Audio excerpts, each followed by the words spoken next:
Hello, chemistry student. Today we'll be talking about 12.4, change of state or phase change.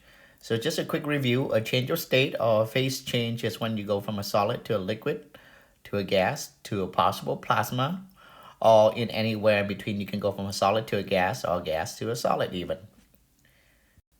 So just a quick review on the math that you will need to do well on the test. Dalton total law of pressure said that the total pressure is equal to the individual pressure added together. So in this case, we have pretend the total pressure is equal to the pressure of first one, nitrogen, plus pressure of argon, and pressure of remaining gases. We'll just call that Px. Okay. So we know that the pressure total is 700 millimeter mercury. Pressure total, for nitrogen is 600 millimeter mercury, and argon is 0.1 atmosphere. So the issue with this is you cannot add things that have different units. Just like in math, you cannot combine terms that are not the same category. So I have to change all of them into millimeter mercury to make it easier. Now, some people say, can you change millimeter mercury into atmosphere and do it? Yes, you can, but then I would have to go 700 to atmosphere and 600 to atmosphere instead of just 100 to atmosphere. So I know that 0.1 atmosphere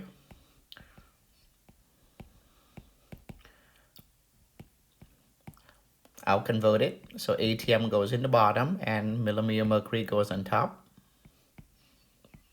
And I know 1 atmosphere is 760. So without using a calculator, I just take 1/10 because 0.1 is 1/10 of 760 is equal to 76 millimeter mercury. So that will be our argon. So now we can just plug it in and solve for it. So I know the total is 700 equal 600 plus 76 plus Px. And now I can combine the like terms. So 600 plus 76 is 676. And I want to get rid of both of those. So that way I can have my Px, or my unknown, by itself. And that's what it means to solve for something, is to get rid of everything from it so you can have it by itself. And whatever I do on one side, I do onto the other side. So now that cancel, I have P to the X. And I have 700 minus 676. So I go grab my calculator and I punch that in. I just do it in my head and the answer should be roughly 24. And the unit is mmHg. Okay, so that'll be very similar to a question on a test. Make sure you know how to do it. And remember, first convert them all to the same unit. So today is all vocab. What do you need for something to change from one state of matter to a next? You can either change the state of matter by adding or taking away heat, which we do often, or you can also change the state of matter by putting more pressure on it or release pressure, which we don't do as much in real life. So I'll be focusing on heat more. So endo means to enter. So when heat is entering an object, it gets hotter. That's called endothermic change. Okay. And heat is simply kinetic energy because we said temperature is the average kinetic energy of an object. So melting, once again, if you melt something, you have to have heat entering it. So the molecule go from vibrating in place, which is a solid, to flowing and moving around next to each other. So melting is when you change from a solid crystalline to a liquid. Just some diagram for you to look and read on your own. I just want to move fast so that way I don't seem to overload with information, but this you can read on your own. So there's a difference between evaporation and vaporization by a little bit. Vaporization comprises the major category of changing any liquid into gas. And once again, to get something to vaporize, you have to add heat to it. So this is an endothermic change.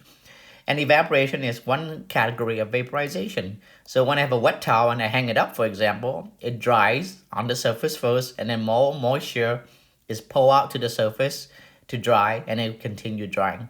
So evaporation only happens on the surface.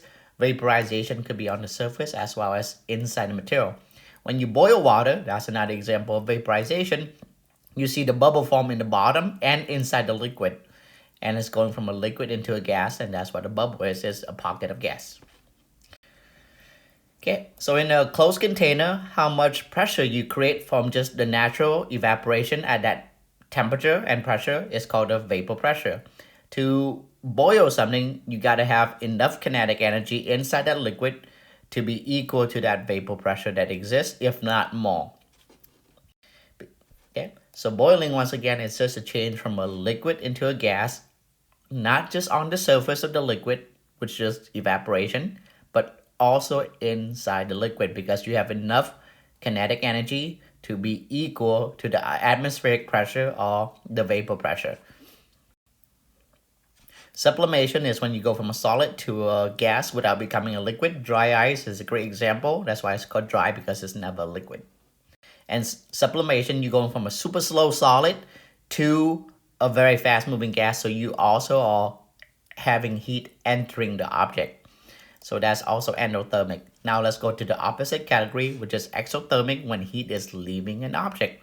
When heat is leaving the object, you're losing kinetic energy, you're slowing down. So all the change of state where you go from fast to slow will be exothermic. So the first one is deposition. You're going from a very, very fast moving gas to a slow, slow vibrating solid. That is an exothermic change. And deposition is gas to solid. Okay. So there's multiple ways of transferring heat to an object, but the most common one that we use is conduction, where you physically touching an object with another object, or through convection, where you are also physically touching an object, but you're using fluid. For most of the time, for human application, we're using air. So when you have a convection oven, the hot air is circulated around the object, and as it hit the object, it transfers heat into the object that way. But conduction is through direct contact. Like when you put something on a stove, you're touching it physically. So a phase diagram allows us to understand when something is going to change from a solid to a liquid to a gas at a specific temperature or pressure. So here I have a phase diagram. At this point right here, I have a solid turning into a liquid. We call this line right here the melting line or the freezing line. This blue line right here, that's when you change from a liquid to a vapor. That's a condensation, when you go from a gas back into a liquid, or evaporation or vaporization. Okay. So if you were on the test to ask a question like, say, at say 1.2 atmosphere, what would be the temperature of boiling? You would extend that over here, because boiling is when you go from a liquid to a solid, and you would read down to whatever that temperature is. Pretend in this case is like 180 degree or whatever. Okay. So if I had a higher pressure, like say in a different planet or in a machine of some kind, I would need 180 degree to boil water. Every substance have a unique phase diagram. Carbon dioxide, as you can see, is completely different from carbon. So carbon can exist as a solid, both as a diamond and as a graphite naturally. Now we also have carbon nanotube and other form of carbon that has been man-made. Okay. But every substance have a unique phase diagram that will allow you to understand when it changed from a solid to a liquid to a gas. The point where a substance can exist as a solid, a liquid, and a gas simultaneously is called a triple point. It is where the three lines meet. Okay. So here, pretend I want to change from a solid to a liquid. I can, one, increase the temperature. So as I go like this, I increase the temperature. Another way for me to go from a solid to a liquid is to decrease the pressure. Either way, I'm crossing this line. That is the separation between a solid and a liquid. Same over here. If I want to change from a liquid to a gas, I have to cross this line right here. I can, one, decrease the pressure, like in space. You throw some fluid in space, and if it has any air in it already, it will quickly vaporize even faster because the pressure is decreasing. You might hear that people in spacesuit, if they have a leak, their body can vaporize. That's actually a myth. You first would liquefy, and it will just slowly pop. Another way to change, as I said, the state from solid, liquid to gas is to change the pressure. So not only temperature like in the previous one, but also pressure. So with that, we have a few homework questions. Number 1, number 2, number 3, number 4, and one more for number 5. Okay, so have a good day, and hopefully this will go straightforward. On Tuesday, you'll be doing a change of state lab, so make sure you study this ahead of time. And on Wednesday or Thursday, you'll be given a PDF to help you review for the test, and you're welcome to ask me any question during class on those days.